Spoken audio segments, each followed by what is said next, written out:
സാങ്കല്പിക ഗ്രാമം. മനുഷ്യരെ പോലെ മൃഗങ്ങളും പക്ഷികളും ജന്തുജാലങ്ങളുമെല്ലാം ഇവിടെ സംസാരിക്കും. ആകെ കൂടി ലോകത്തെവിടെയും കാണാത്തൊരു ഗ്രാമം. ഇതൊരു അപൂർവ ഗ്രാമമാണെന്നൊന്നും വിചാരിക്കേണ്ടതില്ല. ഈ ഗ്രാമത്തിലെത്തിയാൽ നമ്മളും അവിടുത്തുകാരായി തീരും. അല്ലെങ്കിൽ പെണ്ണും പൊറാട്ടും സിനിമ തുടങ്ങി 5-ാമത്തെ മിനിറ്റിൽ കാഴ്ചക്കാരനെ ആ ഗ്രാമവാസിയാക്കി മാറ്റും.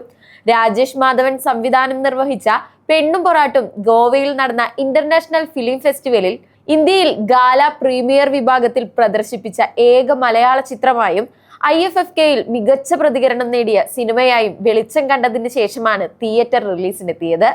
അണിയറ പ്രവർത്തകരുടെ ഭാഷയിൽ പറഞ്ഞാൽ 100-ലധികം മൃഗങ്ങളും 100-ലധികം പുതുമുഖങ്ങളും സിനിമയിൽ വേഷമിട്ടിട്ടുണ്ട്.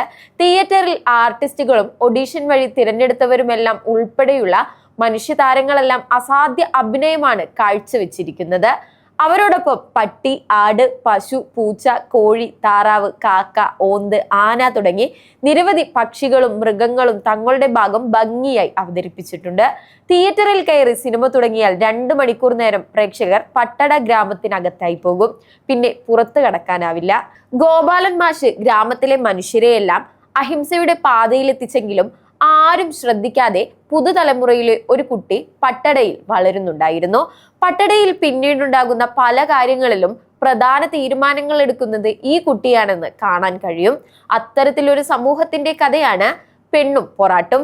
എന്നാൽ പെണ്ണും പൊറാട്ടും സുട്ടു എന്ന നായയുടെ കഥയാണെന്നും പറയേണ്ടി വരും.